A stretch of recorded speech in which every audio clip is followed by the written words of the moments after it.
So let's see who we've got on the podcast today. Hello, I'm Gillian Martin. I'm the MSP for Aberdeenshire East and former Indie Queen. I used to head up the Aberdeen and the Aberdeenshire cohort of Women for Independence. Hello, I'm Fatima Joji. I'm an SNP activist and I campaign on social justice, gender equality and Scottish independence. I'm a member of Women for Indie as well, and I have a background in journalism and international development. Hello, my name is Theo. I'm a politics and international relations graduate student from Aberdeen University and a founding member of Aberdeen Independence Movement. Well, how brilliant to have you all on the Scotland's Choice podcast for this episode. Welcome to the show. Can I start with Gillian? Gillian, tell us what initially got you into politics and how did you become part of the independence movement? I guess initially, I suppose, in terms of my sort of political allegiances and thinking, I've always been an independence ranter and raver. I've always been having those conversations with since I was like teen, ranting and raving about things. The first political thing I probably ever did was poll tax activism. Poll tax marches was probably the first thing that I ever went on when I was a student, but only as a participant. And then I suppose I always make the joke that my first actual campaigning was basically driving my father around while he was canvassing and leafleting, which he counted as driving lessons. And the joke is that I never really got beyond second gear because I was always just going street to street. But I didn't actually do any kind of like party politics. I was interested in becoming a journalist, and I actually felt quite strongly that you shouldn't be a party member if you're a journalist. I actually didn't end up going into actual journalism, we went into more television production. But I just remember somebody quite influential saying to me, stay away from party politics if you want to be in the media, because it's not a great move. And so that's what I guess my lateness to sort of join the party. But when it comes down to it, I used to write quite a lot. I used to, write quite a lot of things online, and it started to get more and more political. And that's when Women for Independence was being set up. Some of the sort of founder members reached out to me because they knew that I was, of the same mind, and said, do you want to basically take on the reins of setting up a chapter, I suppose, as it were, in the Northeast? And I got all the people that I knew, all the women that I knew who felt the same way I did, and we started our little campaign group, campaigning and making the point every 5 seconds that more women need to be in politics. So when it came down to it and people turned around and said, okay, so you're gonna do that then? I thought, I'd be a bit of a hypocrite if I didn't. But it genuinely didn't occur to me to get into elected politics until Maureen Watt pointed out what a hypocrite I'd be if I didn't. And she was absolutely right. And it's one of the best things I've ever done. And we're glad you did, Gillian. I want to come to Fatima and Theo later on and talk a wee bit about your journey towards supporting independence, but we'll come to that in a little while. I think the big question I'd like to start with is that in 2014, when we had the independence referendum, the three big issues from the campaign were pensions, borders and currency. And just asking you all, and maybe starting with you, Theo, how do you think that's changed? These arguments have changed since 2014. I think they've changed quite an awful lot, really, haven't they? I think Brexit's a large part of that, obviously. As a young person in 2014, I think the case for independence was it was inspiring for young people. That's what got me involved in it. It was kind of the idea of creating a better nation, a socially just Scotland that you didn't think would be possible being part of the Union. And I think in 2014 you could almost still understand why people would vote no, even if you didn't necessarily agree with that viewpoint.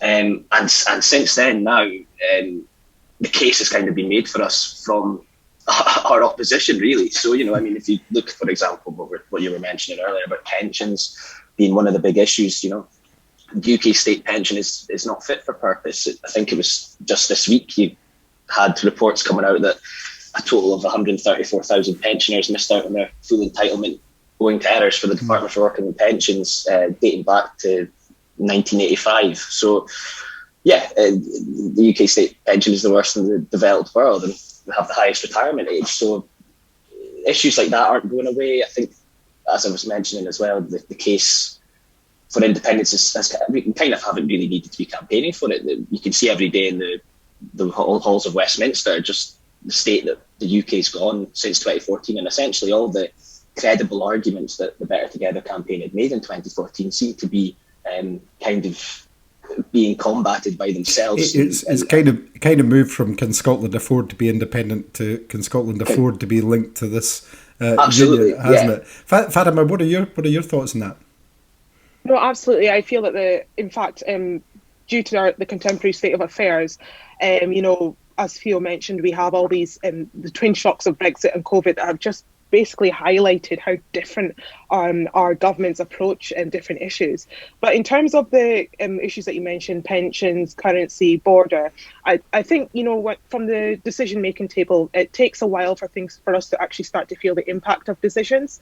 And I think that's what really reinvigorated the drive for independence, because, we saw the WASPy Women campaign, these decisions that have been made, and we understand that we are seeing how Scotland has thought differently and would have made different decisions. And I think it's just brought out the priorities of the very different governments. We always see that it is a tale of two governments. So it's certainly brought out the different priorities. It's a case of they can do this, but they choose not to because this is their priority. They'd rather spend money on nuclear weapons, etc., rather than spending money on addressing these issues. So I think people have begun to realise from the decision making to actually feeling the impact of these decisions that certainly we think differently, and that these issues are only going to get worse. And here's a government that's made it clear that they're not going to go a different way because these are their own priorities, which is different from Scotland if we look at our voting record, etc. So we're certainly seeing a strengthening of arguments to try and break away and set up a country that we actually want and need. And that's right. And Gillian, you've been at the heart of seeing the very difference, because you've been sometimes virtually, sometimes there in person, but in the chamber over the past couple of years when these decisions have been made, and they are very different. But look at these key issues since 2014. How do you think the arguments have changed, and what do you think's happened to the public's view? I agree very much with what Theo and Fatima has said. It's like, I never felt the arguments particularly held much weight, but I think there were more soundbite stuff. And that's actually the danger of them. I mean, Drew, you remember, you would go to doors and people would just trot out, what about the currency? And it's because they'd heard Alistair Darling constantly going in it. So if you didn't take the time really to sort of like dig into what was behind those sound bites, which if you did, you'd realise that it was, nonsense. I mean, then, everyone sort of like felt that, the repetition of the Project Fear messaging was really hitting home. And I remember that you would I remember going out in the Margot, the Margot mobile. I don't know if you remember that. And I was in sort of quite a kind of deprived area in Aberdeen. And it became apparent that when we got to this place in Woodside, and there was actually quite a lot of Eastern European people living there, it became apparent that the Better Together mob had got there before us, and it was people were genuinely terrified that we were at their door and that we were going to have them deported, and they'd just been told all this negative lies. There was a lot of that too from European citizens in particular that were of course you do realise that you'll end up being deported because in independent Scotland, because you won't be part of the EU, and you can forget all the roots that you've put down here because you'll be getting wheeled back, and and whatever. So people were, and the same was happening with the pensioners. I remember a fantastic speech given by Christine Graham after the independence referendum in the chamber, where she absolutely wiped the floor with the Better Together campaign and how they had put the fear of God into old people, by actually phoning them up and just spouting this. Of course, you do realise that you're going to be in complete penury because you're going to lose your pension on day one. And of course, now we've got very recent arguments like, Fatima and Theo were talking about, what they're actually doing to the pension and what the pension's actually worth and whatever. The thing is, the worst pension, the worst level of pension in Western Europe. Yeah. And it's their pension, and it's a terrible pension, but it's theirs, and it doesn't belong to the UK state. It belongs to the person. I think the currency thing is something that we are going to have to be absolutely watertight, and I think we are. I think we've moved on from that. We'll use the pound. It's our pound type argument, because that, again, although we always could, and although that was a decent argument, it just left the UK, the Better Together, the UK state in a position to say, no, you can't, and so all that negativity, it's just such a shame. We ran a positive campaign. We always run positive campaigns in the SNP about what we can do and what we could be, and I think we always need to do that. But we need to be aware that, a very negative campaign did resonate with a lot of people, put the fear of God into people. The difference this time is that we have got things to show them saying, well, they said then that this would happen, but look what happened here. So we're probably going to have to not so much eke into sort of negative campaigning, but remind them of some of the negative things that have happened as a consequence of voting no last time. But I think that our message should always be, this is what we can be.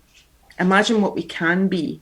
In fact, you don't need to imagine. Here's an example of what we could be with the powers of X, Y, and Z. And you can see the opposite of that, as we've heard from Fatima and Theo playing out just now. And it's really interesting when you look back, particularly at all these arguments in the Better Together campaign from 2014, where they've just, you said about Christine's speech blowing them apart. Well, they've blown them apart themselves. I mentioned the low state of the pension, but of course we've seen the triple lock going on pensions. We've seen all these things that they said would happen if we voted for independence. One other thing that's really anyway. Interesting. One, sorry to interrupt you, but one of the other things that's really interesting, if you spend any amount of time in watching the chamber in Holyrood, and you saw on Thursday because Angus Robertson was taking constitutional questions, is that those old arguments from Better Together, they're never deployed. They're never deployed by people. It's a settled will.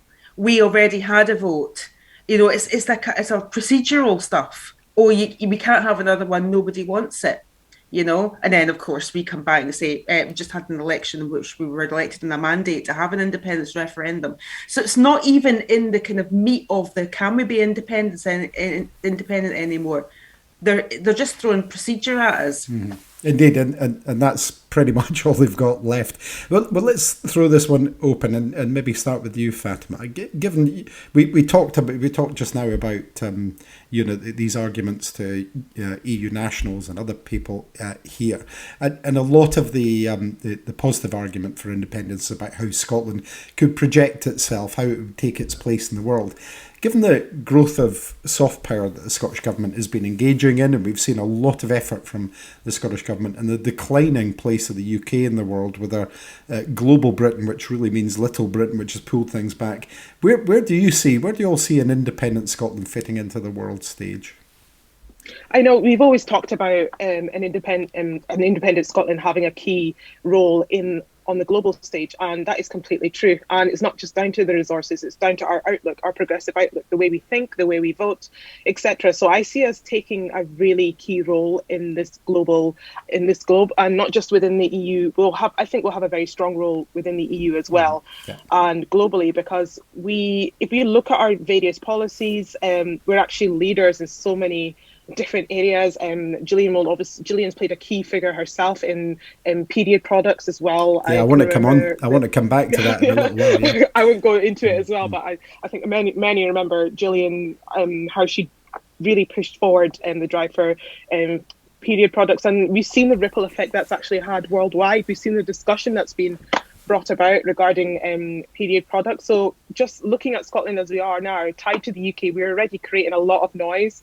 We're already being looked to as examples of what a progressive world can look like. And this is with us shackled to Westminster, limited in what we can do. So imagine if we're just freed.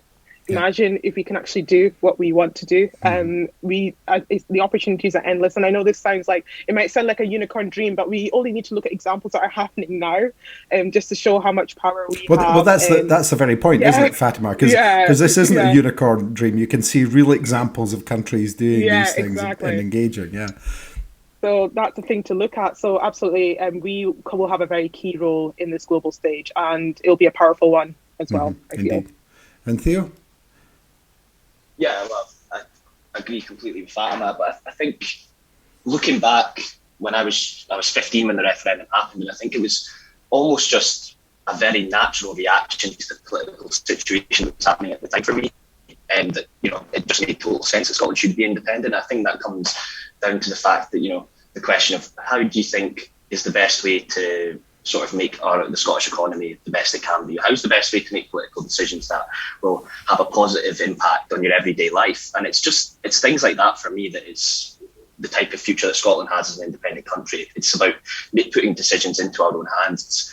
You see every day down in Westminster that things that have been implemented down there from a sort of London-centric viewpoint of the economy are often negatively impacting, especially in areas like the North East of Scotland, which I'm sure we'll talk about later on. So I think it's kind of just a very natural thing that I thought just made total sense from the start, from 2014 until now. I think it's just kind of cemented that idea in my head totally now. But it's just the simple fact that it's normal to be an independent country, and the way that the UK government has gone in my lifetime, certainly, it would be much better for the country as well to be an independent country. That's my answer for that one.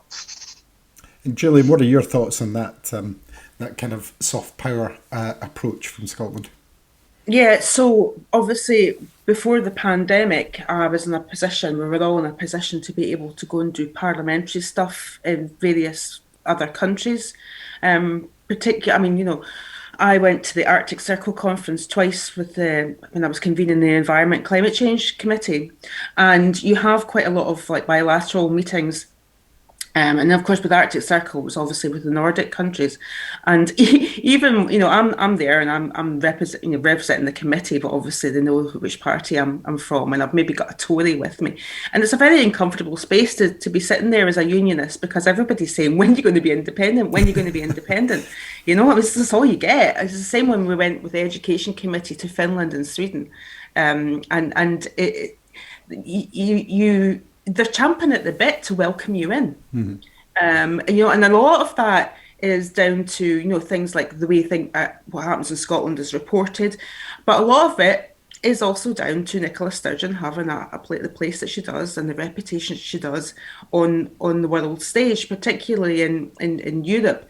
But even, the work that's been done, that we are taking forward some of the more progressive things that are already enacted in, for example, Denmark, Sweden, Finland, and we are referencing them, and we are engaging with those parliamentarians and how they did that. They have an understanding of what we want to be like, mm-hmm. and we want to be part of their club. We want to be in the sort of we're more Scandinavian than we are. We've got more in common with the Scandinavians than we do with, what goes on in Westminster politically, mm-hmm. and that's understood. But one of the things that's been particularly disappointing is that we wanted to enact all our laws into the United Nations Conventions of the Rights of the Child. Yeah, indeed. And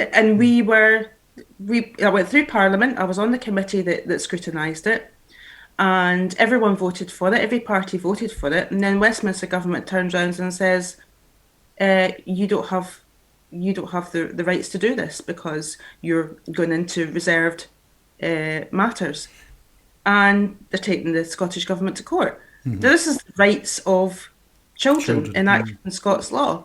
And we want to be part of the global community that has signed up to that because they're very important. The UK are dragging their heels in it, so Scotland decided to go first.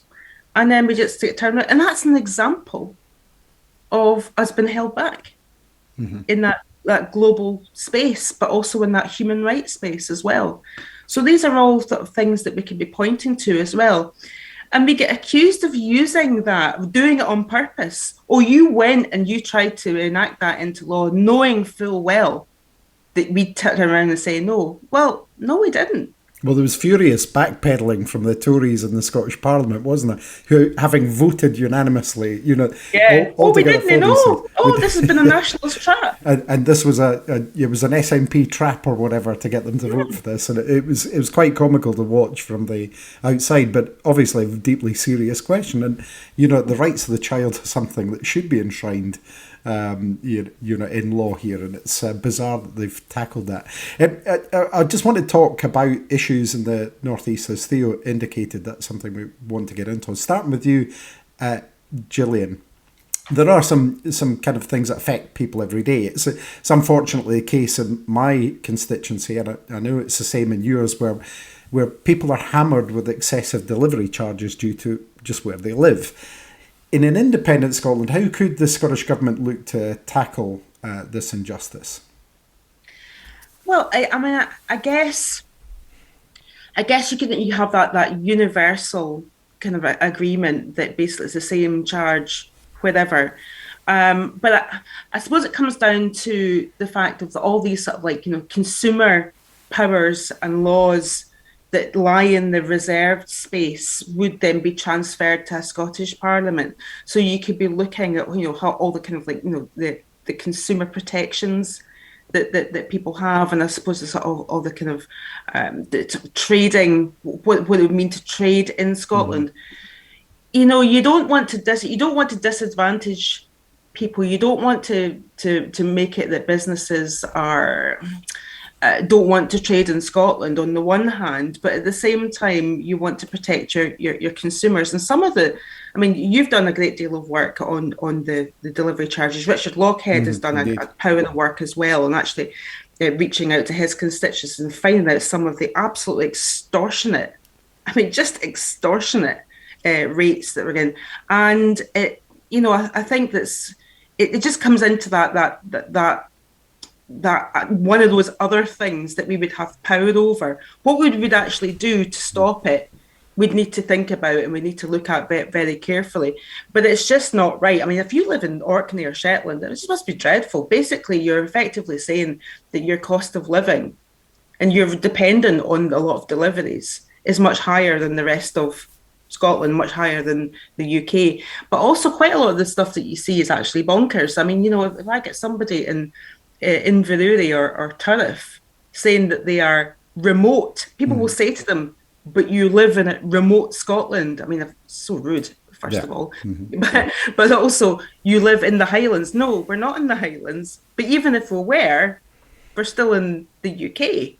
And you have said on your website that you supply whatever, same rate or free delivery to the whole of the UK. So don't all of a sudden exclude you. And they're excluding you once you've made the purchase as well. A lot of the times you're getting to the point where you've already kind of put in all your details, and then all of a sudden it comes up and says it's going to be 100 quid square. Well, you're absolutely right about some of these ridiculous charges. I mean, we've been told that, for example, Nairn's in the middle of the ocean at times here, and we've been told that that Inverness isn't on the UK mainland, for example, as well, which is quite bizarre. But of course, if an independent Scotland had its way, it can introduce a number of measures as you've said. And if they're looking for any ideas, I did take a bill which wasn't picked up by the UK government to the Parliament, just explaining how they could do that. So that's there. Have you encountered that kind of problem, Fatima or Theo? No, not personally, I'm afraid. In terms of delivery charges, I'm not sure if Theo has. Not personally, no. No, well, a lot of constituents have, and it's raged across, particularly around Christmas.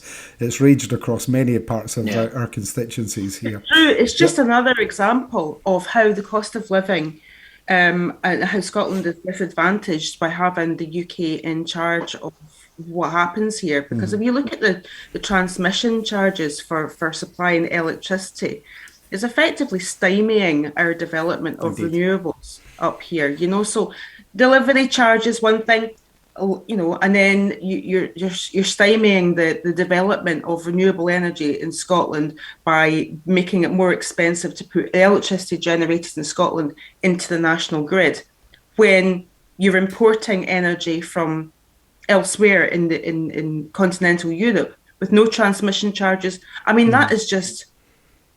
It's just the unfairness behind that. Especially as we see Scotland generating more renewable electricity, and we see fuel prices rising now, dramatically in lots of cases. So they're holding us back on the one hand in terms of developing, but they're also adding to our cost of living hand over fist with a lot of these things that they're not tackling because they have no interest in making things fair for us. We'll talk about unfairness. In 2014, David Cameron promised Scotland an oil bonanza, £200 billion. He promised that the northeast would get carbon capture and storage that would be set up. There's going to be £1 billion investment in that. Lib Dem Ed Davey, the energy secretary at the time, promised that would create thousands of jobs. Evidently, those promises were broken. These things didn't happen. Looking to the future, how do we transition the northeast economy to renewable and sustainable jobs, Gillian? Well, interesting that you mentioned that, because I've got a report coming out. Last summer, we did a survey with oil and gas workers who want to transition. We just asked them a series of very simple questions about how they were getting on. If you've done it, how did you do it? If you haven't been able to do it, what's been the barriers? What's your experience? And a lot of what's stopping people are things that we don't have to wait for an independent Scotland for. A lot of it particularly is around certifications. So they might be working in oil and gas, and you've got certificates in order to be able to do whatever it is that you do in the discipline, whether it's be offshore and work as an electrician. But you would think that if you've got all those certificates to do with like being an electrician, for example, that you can then use them also to go and work in renewables. But you can't. You have to go and do them again, but with the badge of it being for the renewable sector, when in fact the content of the courses might be almost exactly the same. So there's things that we need to tackle there. Some things that I was speaking when Paul Wheelhouse was the energy minister. He was very aware of, and I used to work with him quite a lot on trying to get this sorted out. The renewable sector and oil and gas sector need to come together more. We need to stop talking about them in silos. It's our energy sector, and this is where I think that the recent announcement about ScotWind is important. And a lot of people are howling in disgust, for example, that BP has got one of the options, but actually a lot of Tories are howling. That is what you meant, yeah. Sorry? A lot of Tories are howling about it, yeah. Oh yeah, they are. They can't think of anything else to say. Yeah. But it was weird, actually. It was like, what? But actually, the fact it's like BP's based in Aberdeen, they've got this massive workforce, they've got this great, huge infrastructure, and that's transition in action if they're then diversifying into wind, because they can actually be deploying their staff and they're having that almost that internal. So that's a good thing, and it means that they stay in Aberdeen. It means that all the people that the three of us will know who are in the supply chain to that company will be guaranteed work into the future, and more jobs will spring up as a result of that. So there's an awful lot we can be doing in the devolved space. But you mentioned carbon capture and storage.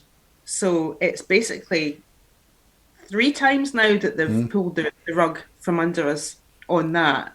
And wonderful announcement from Michael Matheson a couple of weeks ago that we are going to put 80 million into the Acorn project and the Scottish cluster, because that we will not meet our net zero ambitions without carbon capture and storage. But I remember, and you'll remember too, Drew, that the whole carbon capture and storage was been held up during the referendum as that, well, you won't get that. Mm-hmm.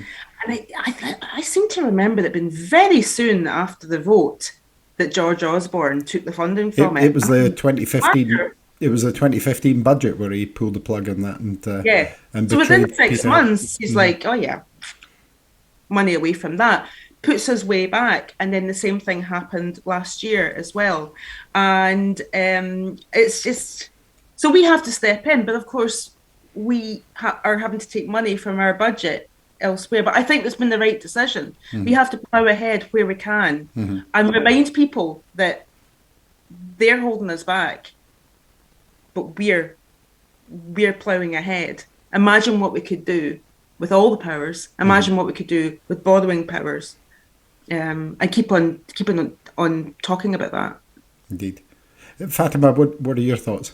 Yeah, it's just because it's just a conversation I had with a friend who does work in this sector. So obviously their job is supported by the current state of the oil and gas sector. And I think one of the biggest fears they mentioned, and I think they'd like to hear more from the government, Gillian's in the Scottish government, is them making a big point about how the burden won't be so much on the employers when it comes to transitioning, because I think that's their biggest fear. Not just from them, but also their colleagues. Their biggest fear is the cost to them. The biggest fear is because it's a change, people fear change, and, it's the cost to them. They're seeing it as mm-hmm. employers not taking responsibility for that change as well. So it's more of, ordinary voter, how am I going to be safe in the future through this transition? Because right now they're just seeing it as the burden's going to be on them, and everything's going to go wrong. It's going to affect their livelihood because their job's currently supported. That's the thing. So I think they just want to see more from the government, just showing that this is not going to be the case. The burden is not going to be on you as an employee. And what are you going to do to actually, shall I, for want of a better word, to actually kill that fear that that's going to happen? So it's just to put it out there, maybe worth, Indeed. You mentioned earlier, Fatima, I want to go back to something you touched on, because I think this is important about how we tackle things differently in Scotland. You were talking about the period poverty issue. Gillian, I know you've done a power of work on period poverty already and continue to do so. I think it's, as at time of recording, it's a year ago that the period products bill was passed unanimously in the Scottish Government. The SNP conference also recently passed a motion urging the government to legislate on the harassment of women. The differences in approach between Scotland's two governments is clear. How do we improve on that, though, after independence? Well, see, after independence, I would be campaigning very, very heavily for, I think, what would be the biggest game changer with regards to equality for women. Equality for women, but also supercharging our economy, and that would be universal childcare, mm-hmm. not just 2 to 5, and we're doing great things in that space. But I always tell this story. I used to tell this story every time I stood up in any kind of events during the independence referendum about the former Norwegian Prime Minister was asked by one of the American newspapers what the secret of Norway's economic success was. And I reckon that the journalist was expecting him to say oil and gas, and he didn't. He said, secret to our economic success is that we allow women to go and work without having to worry about paying for childcare. Mm-hmm. And that is why we are a rich country, because our tax take from that, with what we invest in childcare, we get dividends back in terms of the income tax that the women generate, but not just the income tax and doing the kind of low-level jobs that can fit in with their caring responsibilities, that women actually progress through their career without having these issues about gender pay gap or dropping out of the workforce, etc. So they actually are able to really thrive in the workplace in the mm-hmm. same way that the men do. Mm-hmm. And they made that decision to, okay, it might look like a cost to provide, from the moment you need it, childcare for as many children as you have at whatever age they are. but it's actually a saving because it allows women the flexibility to actually not stop their careers, which is could be viewed as being a bit of a waste of money, particularly when you've highly qualified or they've reached a certain point in their career. So the income tax take from having our families not struggling with the childcare costs that they have and the childcare availability that they have and the income tax take from that would be massive, but it would really make a big difference in terms of women's equality. Because when it comes down to it, I mean, I certainly was I went part-time when I had our kids because my husband was the one that earned a little bit more than me. He was the one that had the better pension. He's a deputy head teacher. I was a lowly lecturer, but also we're not dependent on things like your grandparents being involved in the childcare as well. I had a really good conversation recently with a care experienced parent about how they don't have that. So they need this universal childcare because they don't have that wider family to fill the gaps. So I think that after independence, that's the big ticket item for me. It's not just going to help women; it's going to help everyone. And just now, as you've mentioned, we're making some different decisions on childcare in Scotland to provide more of it. We've seen, again, very recently, we've seen the Scottish Government doubling the Scottish Child Payment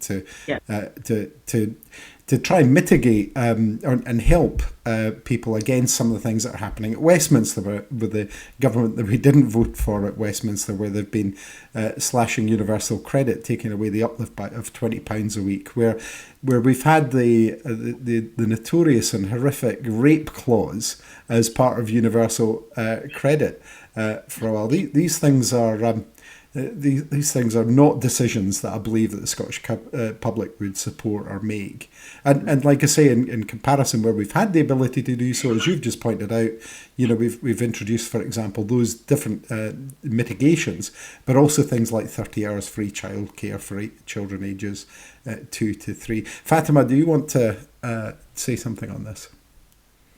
I mean, Gillian, she has so much expertise, so I think she's covered so much here, but I think just as an ordinary activist, I think, you just sort of sit back. The argument I usually make for why we need an independent Scotland is we're actually seeing that the UK government, I think it's obvious, to be honest, that every decision they make hurts women the most. And Gillian mentioned something really important about costs. I think that's all they see, the costs of implementing this policy, which will actually help women. It just goes to show that they think that helping 50% of the population is going to be expensive to them. It just goes to show how they view equality in this sense.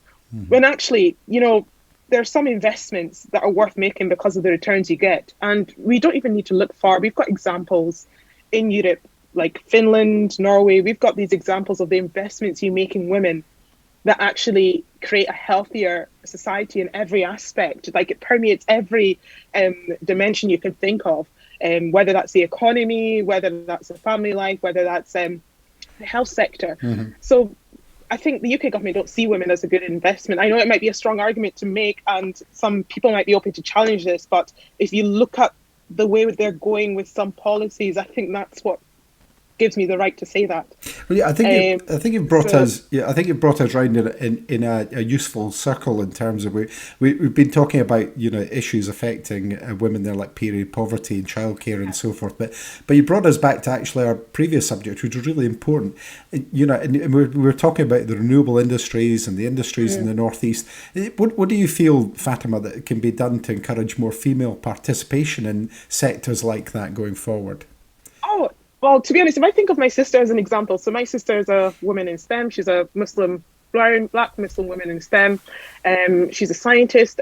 She just moved over from Edinburgh. She was working in Scottish Water. She's now taken a job up in Aberdeen now.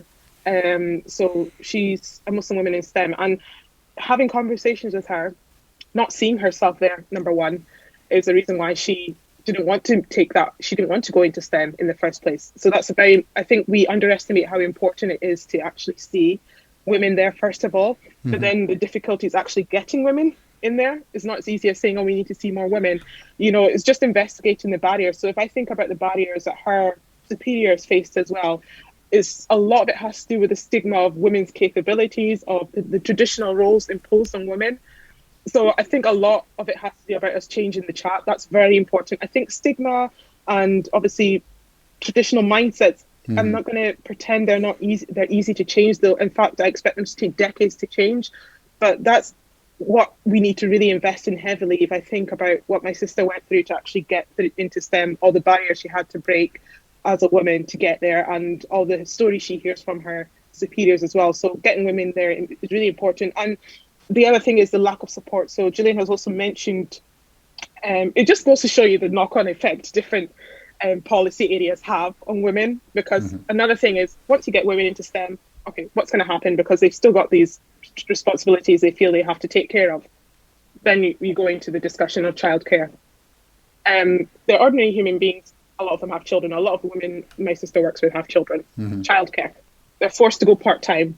Part-time now is another issue, because in her line of work, part-time is not really looked as something that's advisable. You know, they try to encourage flexibility, but the women themselves, the choice is taken away from them on whether or not to go part-time. Some of them do want to go full-time with children, they don't mind. Some of them would like to go part-time, but the fact that they're forced to go part-time, they don't really have that choice to go full-time. So, you know, you have that childcare aspect. And then it affects another thing, promotions. So it's just this whole cycle you see. And then when you bring all that together, you wonder why we don't have enough women. So it just goes to show that you can't really tackle one thing in isolation. I think we all know that already. So there's so much for us to work on that we need to bring together. So failing in one policy is just going to affect everything else. So there's so much work. I know it sounds really confusing. Well, that's really you've underlined exactly why independence is important, because you need that suite of powers to be able to do all of those things. Because if you've got the barriers, like, you know, I was talking about the universal credit issues and so forth, you've got barriers like that in place. If you haven't got enough, the ability to do flexible childcare, if you can't move your money to different things in the right way to balance those things, it doesn't work as well. And we know that the Scottish Government's been investing highly in STEM education. The UK Government's been urged time and time again to do more to support women getting into green jobs. You know, but that's something we can really make a difference with here. Drew, I'd like to mention, actually, when I first got elected, I was in the Economy Committee, and I pressed the committee to do work on gender pay gap. And Fatima's absolutely right. I mean, you can do all the work in the world about like doing like things for like young women and encouraging them to get into STEM. But there's a thing called the Leaky Pipeline that's really interesting. And there's certain points in a women's like career trajectory where they leak out. You know. So you're only just like you're a young woman and you're interested in becoming an engineer. And then you get put off in your teenage years by you actually doing it at university because there's not any other women that you're seeing. You go for that day of like, you know, you go in to visit university and all the professors are men, all the students you meet are men, and you just, so that's a leak where you can come out. You make it past that and you actually end up there. All your peers, you're maybe like, you know, in the minority of women in that course. And then there's the caring responsibilities, you can leak out and whatever. But that whole thing about gender pay gap is really important, because the UK government have paid lip service to the gender pay gap. Big companies with over 100 employees have to report their gender pay gap. They don't have to take any action in narrowing it. And that's one thing in an independent Scotland we would do. Also things around procurement, you know, so like government give support. If they could decide not to give to support people who had a large gender pay gap, and then companies would have to do something about it. They would have to look at who they promote. And this is not like positive action in terms of like getting women on boards and all the rest of it. This is actually looking right throughout a company as to, are we making sure that women in our company get the opportunities to progress, but also the opportunities to stay with us and not make the decisions that Fatima's just mentioned. Well, this is an important subject, and we could talk, I think, even further at length about this, because there's so much opportunity for us to go into there. But obviously, as I mentioned, I think we, you know, to really fully exploit that, we need to have all the powers available to us, which brings us back to something I promised I'd catch up on with you. You represent, Theo, and Fatima, you represent AIM. Could you outline exactly what AIM is for our listeners who may be unaware? Theo, perhaps you could start with that? Yeah, of course. Well, I think AIM was set up in January 2018, I believe. And it was a group of grassroots independent supporters from Aberdeen and the North East area who'd basically come together. And I guess there was a wee bit of frustration for the campaign for independence on a personal level with all of us, and the idea was that, in fact, actually on a personal level, I got a bit of inspiration through spending some time in Catalonia, spent some time in Barcelona, and looked at the campaigning methods that they were using. And although there was maybe not a referendum set in stone or anything, there was a continuous campaign in the ANC in Catalonia for independence that was constantly working towards that goal, always producing materials and campaigning, canvassing, doing whatever they felt was the right thing to do at the time in order to progress the case for independence in that area. So I think, we took that over there and we thought, we need, especially somewhere in the northeast of Scotland. I think it's very much what AIM believes, is that if you can't win over the northeast of Scotland, you're probably not going to win independence throughout the whole country. The northeast of Scotland's a very unique case for independence. You need a localised case for it throughout the whole of the northeast. So localism was at the heart of it. It was about creating a local case for independence across the northeast with local messaging and targeting local issues, really. And the key thing was that we didn't want to be a distribution centre for other organisations and just producing and sort of doing the power of work that activists would do on the ground level for kind of a national campaign or an organisation. So it was about kind of taking the lead and actually sort of pushing the message out in the northeast and kind of being the leaders of that voice, and working towards making our own materials, making our own leaflets, having our own campaign days, having big sort of conferences that I'm sure we'll talk about later on. It was about sort of putting us in a place where we can make that positive case for independence every day, without a campaign. And I think it's been really successful in doing that.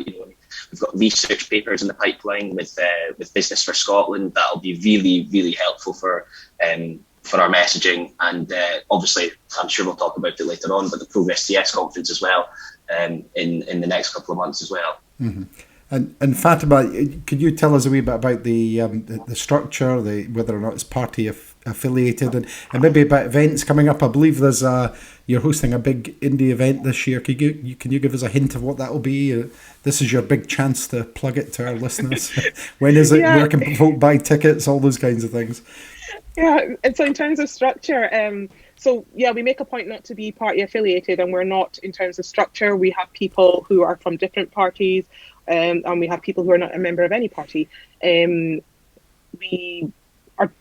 don't have any we don't have members who are Tories, but we have had Tory voters come to our events. We have identified them, which is great, and which makes us really happy, because it just goes to show that we have some people interested in the argument for independence. So for whatever reasons they come to the event, or we hope that they leave at least thinking that maybe we do have a point to what we're saying in terms of the argument for independence with a Northeast focus. So the structure, we're not party affiliated at all. And in terms of events coming up, so we've got our first big one, which we sadly had to postpone due to COVID, but that's a choice we don't regret, because the health and safety of the public will always come first. Of course. And it's an in-person event, so we've moved it to May. We've made sure it's after the council elections, so that because a lot of us are actually activists as well, so we hope to assist either our candidates, or if they're standing themselves, give them time to campaign. So it's now on May the 22nd. We have an amazing lineup of speakers, most of them from the Northeast, for obvious reasons, but we've also pulled in some speakers from other parts of Scotland because of their expertise in certain topics, which they can make a case for in the Northeast as well. So we do expect a big lineup. So far, we've got people like Mike Russell secured as well, who's one of our keynote speakers. Locally, we have Stephen Flynn, We're still working on securing more, but we're keeping it under wraps for now. But we hope to make a big announcement with our full list of speakers when we release the brochure, which we're working on as well.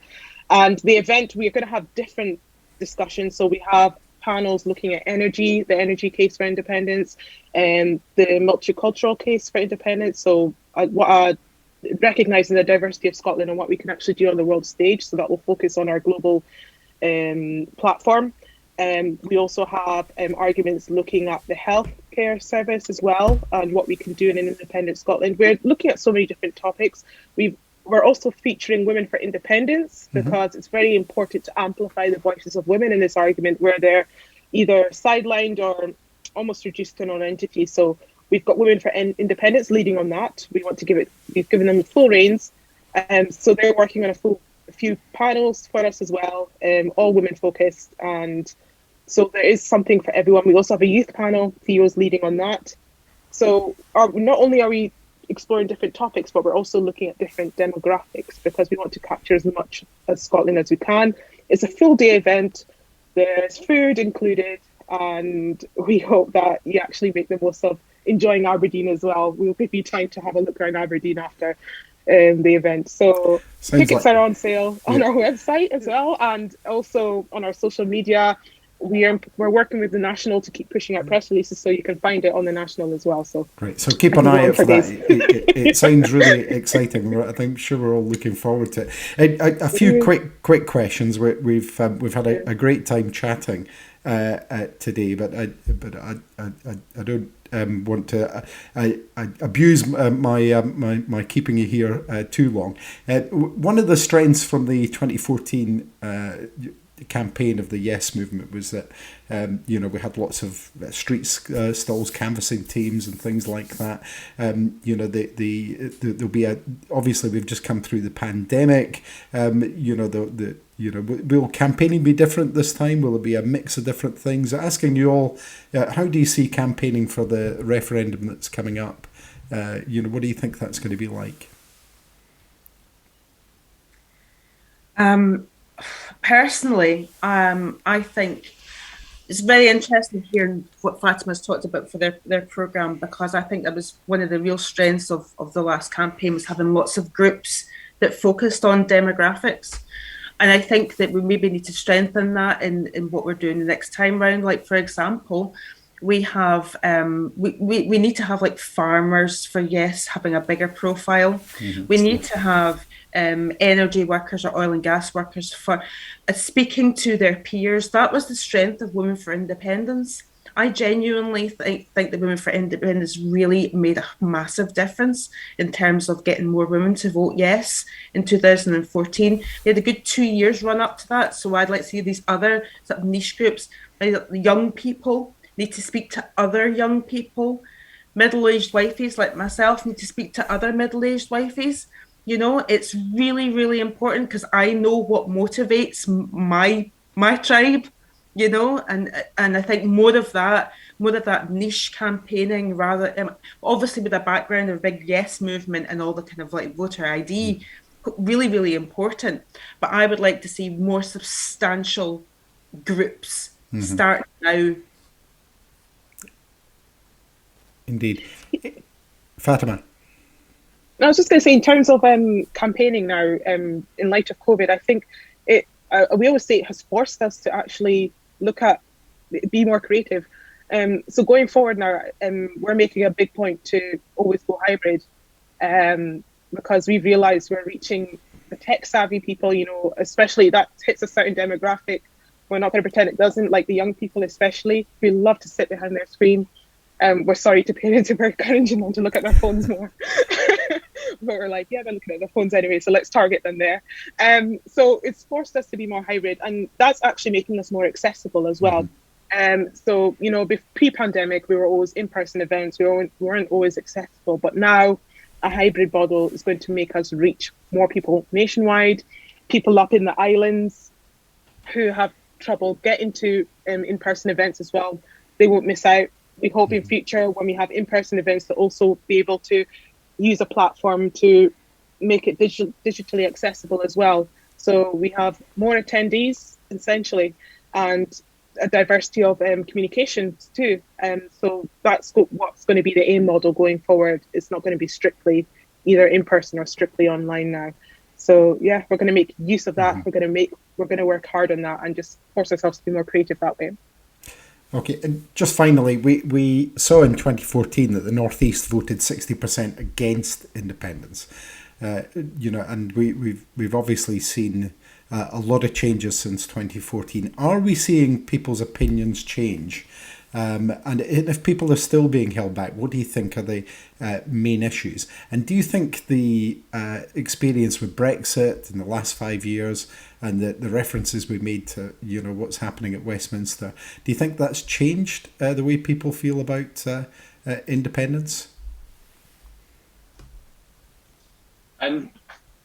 Well, I think in terms of what's holding us back, in terms of winning support for independence in the Northeast, is perhaps the perception that the Northeast won't be listened to in an independent Scotland. I think that's got a lot to do with the Westminster government, actually. There is a perception that we'll hear on the doors that there's a general lack of understanding of issues in the Northeast, like fishing and farming and the oil and gas industry. This probably does translate to us into Scotland as well. It might be a wrong perception that the Northeast isn't listened to at a Scottish level, but I still think it is a very common perception. But in saying that, I do think that folks' opinions are changing in the Northeast. I mean, you're seeing it in the polls. Maybe not as much as you would expect with everything that's happened, but certainly changed. And that's without a proper national campaign for independence, which I think is the key in that. And that's what AIM is doing just now. That's the whole point of AIM. But there's a number of events and things that have happened in politics that has kind of normalised that idea of independence in the Northeast. And it goes down to a number of things. And probably the most important being industry in that. The north of east of Scotland has a heavy reliance on the oil industry, and the thought of a just transition is a very real fear. It's not just a slogan. And I think there is a fear in the Northeast that we will be left behind. And you've seen it in the past, the Tory government leaving behind industries in the past. And you can see that they're not prioritising a just transition. I mean, you only need to look as far, Gillian mentioned it earlier on, you'd only need to look as far as a few months ago when UK government snubbed the Acorn carbon capture and storage facility in St Fergus and gave funding to a project which was not anywhere near as advanced in the north of England to hammer into Tory support, into Labour supporting areas. This was one of the best opportunities that not just the northeast of Scotland had, Scotland in general had in recent times to use the existing infrastructure from the oil and gas industry. And, had so many merits to it. It would have been the quickest to get up and running. Out of all the applications across the UK, it would have created jobs. It was the most advanced project. It was the most cost effective and essentially the most capable project out of all the applications that didn't go ahead because of an entirely political decision made from the Westminster government. It's why it matters where government decisions are taken. We can't continue to let our industries be sidelined because the Prime Minister has a lack of understanding for the economic concern in the northeast of Scotland. So we need a government that understands our area. I think Brexit's heightened it, and in the northeast of Scotland, we are beginning to see the idea of independence becoming more normal, and that would be the best thing for the area. And Fatima? No, absolutely. I think I'll start by saying, because this is an argument I always have to make time and time again, what will our relationship be like with our neighbours post-independence? I think people are people are under the impression that we're just going to cut off ties with England, that we just hate being like in association with England. That's not the case. We're not going to ignore our closest neighbours. There's still going to be opportunities to trade with England, only that the decisions are going to be ours. So I hope we keep pushing that argument, because I think that's what's holding quite a few people back. The other thing that I think, obviously Theo's mentioned that yes, there is progress, but it's obviously a harder case for us to make for independence, because we're talking about change. We're talking about showing people a vision that they can't yet experience. It's not, people want something tangible, and we're saying they don't know what an independent Scotland is like because they haven't lived it yet. So that's what's making it very difficult to change minds, because they're like, well, it's a what if situation for us. Aren't we just better, safer? People want to play it safe. It's lives where we have at stake. So that's why it's really hard for us to really break into those people who are undecided, who are uncertain, And the best thing we can do here is just to be patient in answering their questions and help them steer themselves away from the scaremongering, the fear-mongering that's coming from, because they're making really good use Indeed. of, your life's going to be ruined. Well, I think more and more people are saying it's actually safer to be independent now. You see what the UK government's doing. It's far riskier to stay with this UK government, especially when you look at what they've done to people's household income, when they look at what they've done to trade, and you see the disaster that they've led us into with Brexit. The safest course now has to be independence. Gillian, on that subject. The Brexit thing. So, I mean, you talked about the numbers that voted yes in the area. Well, having lived here my whole life, I thought it was pretty bloody good actually that we got to 40%. So I know we've been turning SNP people in the northeast for quite some time, but actually 40% for independence, that was quite a shift from where we were. So we need to build on that. But certainly, I think Brexit has hit Aberdeen City. I mean, the numbers are there. It's hit Aberdeen City and Aberdeenshire the hardest in the whole of the UK. And although maybe we have a lot more people working in oil and gas in terms of like people's numbers than we do in agriculture, the influence of the agricultural sector in the general mood of how the votes go in the northeast is huge. I mean, whole communities, the people who work the land and who own the land and who farm are very influential in their communities. And they are suffering. They are suffering. Seed potato merchants and growers and can't get their seed potatoes into European markets because of the mess that the UK government have made of that Brexit agreement. It's true to say, Gillian, they've got worse to come as well, because as we see these new trade deals, which are tiny things in comparison to what we've lost with the EU, you can see farmers are going to find that there are going to be products coming into our markets which don't meet the standards that they've been producing which are going to likely reduce their ability to make a living on it, and it's going to leave a very unfair playing field when we know we've got quality products. But the same could be said. We're talking about the northeast. The same could be said about the fishing community, which were promised the earth and have absolutely been, if I use the same kind of terminology, they've been cast adrift in terms of the Brexit situation, haven't they? Very much so. Very much so. And when you mess with those sectors and the individuals and the very influential figures that there are in, the fishing sectors, or even like the NFUS, the movers and shakers in there, the Tories have promised them the earth. And if they're betrayed, which they are being, and have been, they'll never get them back. So we need an offer. We need an offer. We need to be putting our money where our mouth is. We need to be, as we are, the likes of myself and Richard Thompson are working with these groups and trying to get things changed at UK level. Of course, they don't listen to the SNP, but we need to be saying, well, this wouldn't be happening in an independent Scotland because we would still be trading with the EU, because we would be back in and we would be protecting your livelihoods and your sectors that are so important for not just the economic health of the nation, but the actual physical health of the people of Scotland in terms of the produce that we have. So this comes back to my original point about campaigning for independence, that we've got those influential people in those sectors already. They need to be campaigners. We need to be working with them to campaign to their peers and their tribes. I know I keep on saying tribes, but that it's so important because we need to always say we can do better than this.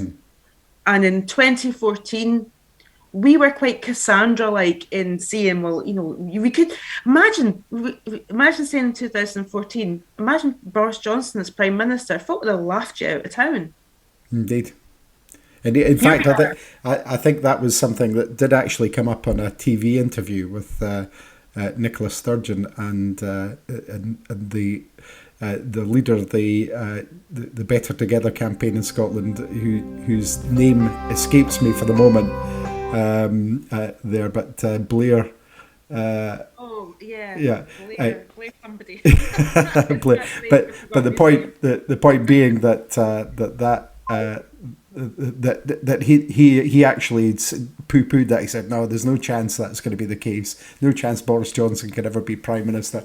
And here we are all these years later with him as Prime Minister, and all those promises that were made in 2014, as we can see, have been been taken away, as have it's going to be said the promises that have been made from Brexit, as we were just talking about just now. We were going to get all these things that were going to benefit Scotland. It's turned out it's just been harms for Scotland. Time has robbed us, I'm afraid, of going any further, but I think we could have had another hour's conversation here if we kept on. Can I thank you, Theo, Fatima and Gillian, for joining us on the Scotland's Choice podcast today. Thank you very much. Thank you. It's been great to speak to you.